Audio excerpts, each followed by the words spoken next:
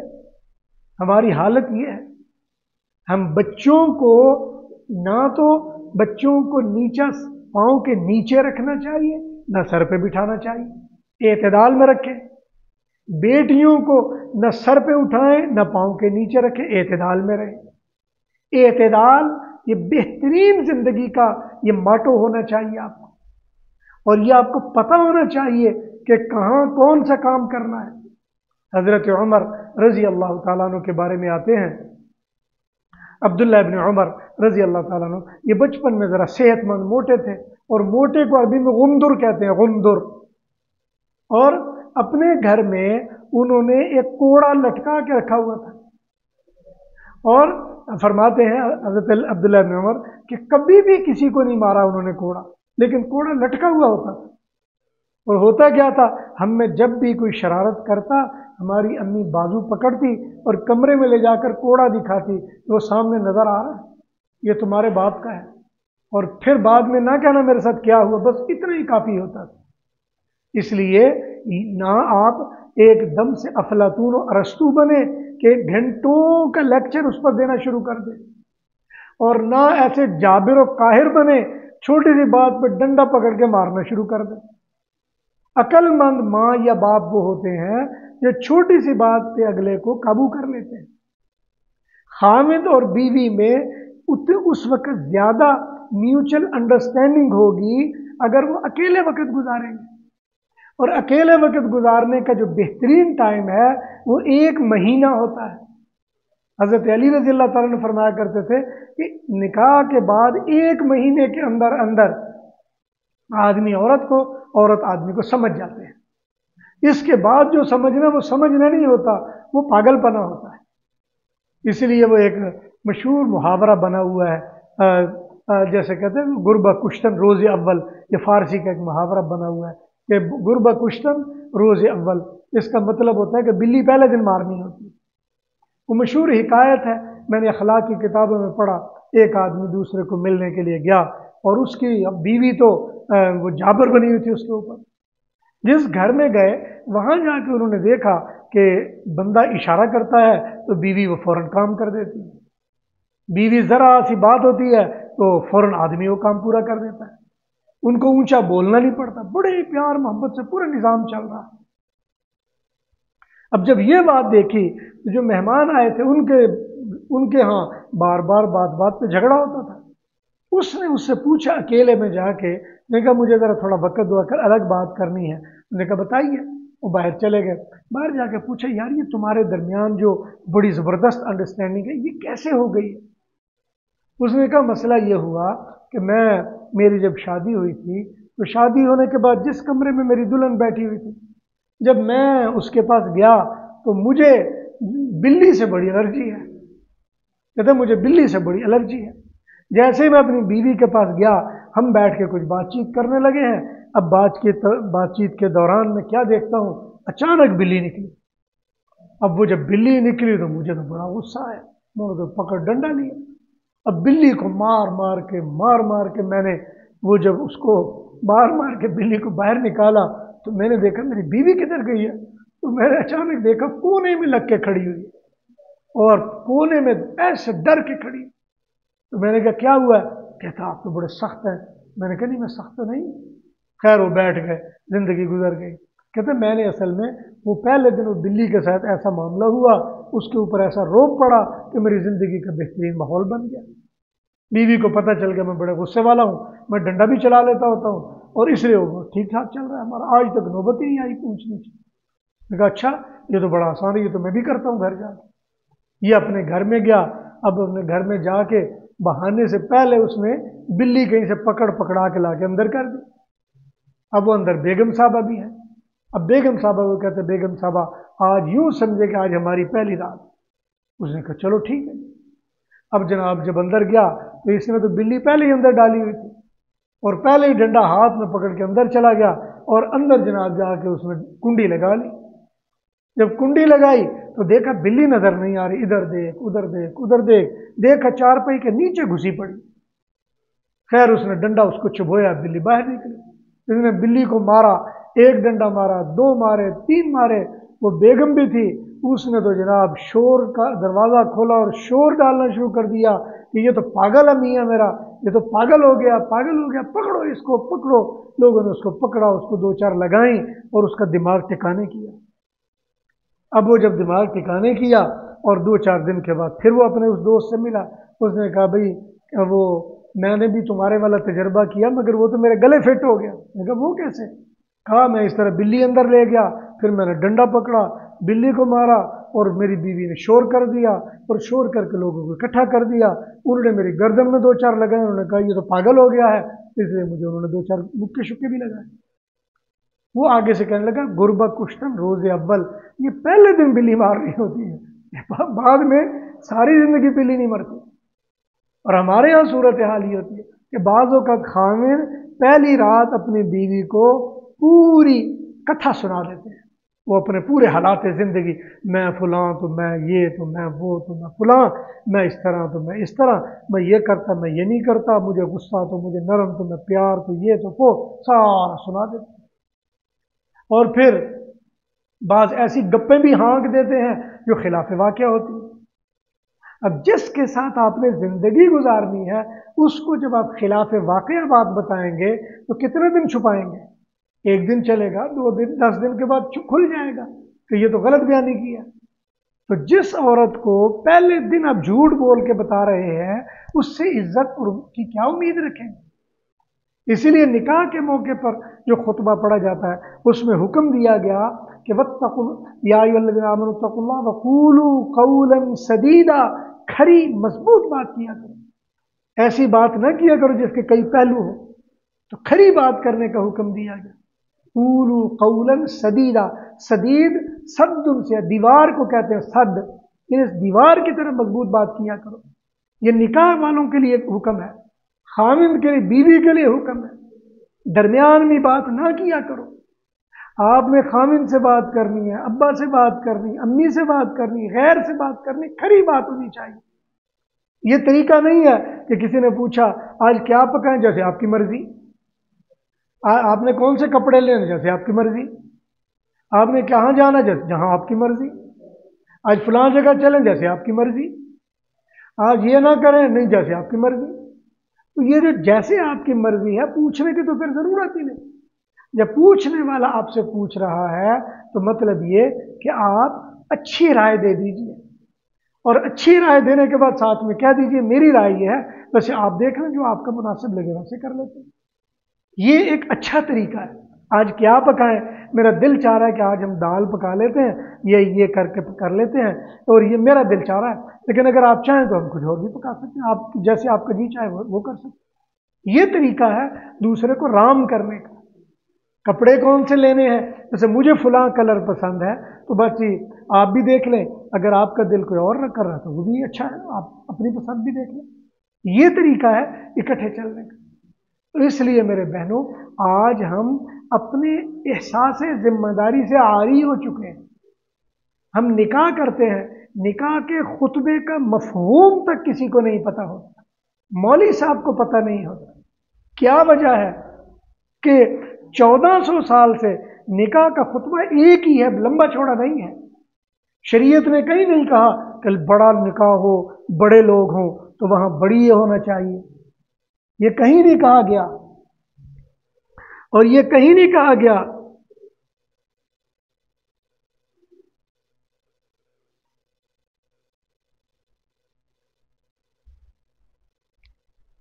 یہ کہیں نہیں بتایا گیا کہ آپ نے کون سا نکاح کرنا ہے اور آپ نے کیا کرنا ہے۔ صرف یہ چھوٹا سا خطبہ، اس خطبے کے اندر پورے نکاح کے لوازمات جمع کر دیے جاتے ہیں اور پورے نکاح کی باتیں اس میں جمع کر دی گئی۔ خطبہ نکاح میں 3 آیتیں ہیں، ایک حدیث ہے، ان 3 آیتوں میں 7-8 مرتبہ ایک ہی بات کہی گئی ہے، اور وہ ہے واتقوا اللہ، اللہ سے ڈرنا۔ امام راضی رحمۃ اللہ علیہ فرماتے ہیں کہ تقوی کا صرف مفہوم جمع کر لیا جائے تو انسان کی معاشرتی زندگی کا